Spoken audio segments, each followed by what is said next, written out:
Album ഷൂട്ടിങ്ങിനിടെ സംവിധായകൻ മോശമായി പെരുമാറി എന്നാരോപിച്ച് രേണുസുതി കഴിഞ്ഞ ദിവസം രംഗത്ത് വന്നിരുന്നു. മ്യൂസിക് ആൽബത്തിൽ അഭിനയിക്കാമെന്ന വ്യാജേനയായിരുന്നു സംവിധായകൻ വിളിച്ചു വരുത്തിയത്.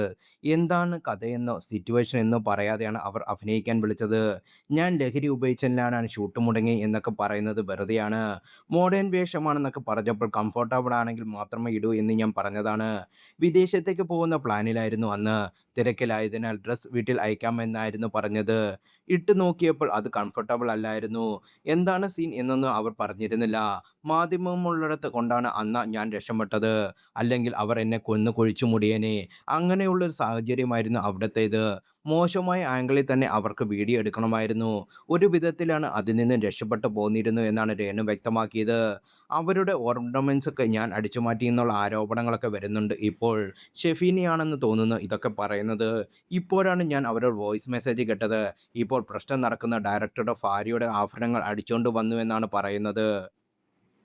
ഇതൊക്കെ കേൾക്കുമ്പോൾ എനിക്ക് ചിരിയാണ് വരുന്നത്. ഒരു മനുഷ്യൻ സോഡാക്കുപ്പി പോലും ഞാൻ കട്ടെടുത്തിട്ടില്ല. ഒരുപാട് പണക്കാരും കോടീശ്വരമായിട്ടുള്ള കൂട്ടുകാരൊക്കെ ഉണ്ട്. അവരുടെ വീട്ടിലൊക്കെ ഞാൻ പോകാറുമുണ്ട്. വിശ്വസിച്ച് വീട്ടിൽ കയറ്റാൻ പറ്റുന്ന ആൾ രേണു ആണെന്ന് അവരെല്ലാം പറയാറുള്ളത്. ഒരു സോഡാക്കുപ്പിയോ മിഠായി കവർ പോലും ഞാൻ എടുത്തിട്ടില്ല, എടുക്കുകയുമില്ല. ഇവർ ഈ പറയുന്ന ആഭരണം ഞാൻ അവിടെ അഭിനയിക്കുമ്പോൾ ചെന്നപ്പോൾ ഓർണമെന്റ്സ് കൊണ്ടുവന്നിട്ട് പോലുമില്ലായിരുന്നു. അപ്പോൾ എന്നോട് പറഞ്ഞത് മോഡേൺ ഡ്രസ്സൊക്കെ വേണ്ട, വേണ്ട ഓർണമെന്റ്സ് ഈ ഫാൻസി ഷോപ്പിലൊക്കെ കിട്ടുന്ന കമ്മലില്ലേ അതെടുത്ത് ഇടുമോ രേണു എന്നാണ് ചോദിച്ചത്. 20ഉം 30ഉം വില വരുന്ന കമ്മലുകളായിരുന്നു അത്. അതെൻ്റെ ബാഗിലായിപ്പോയി. എൻ്റെ വില കൂടിയ 4, 5 ഷൂവും ചെരുപ്പും അവിടെയായിപ്പോയി. അത് അവർ അടിച്ചുമാറ്റി വെച്ചിരിക്കുകയാണെന്ന് എനിക്കും പറയാമല്ലോ. എന്തൊക്കെയാണ് ഈ പറയുന്നതെന്ന് രേണു ചോദിക്കുന്നു.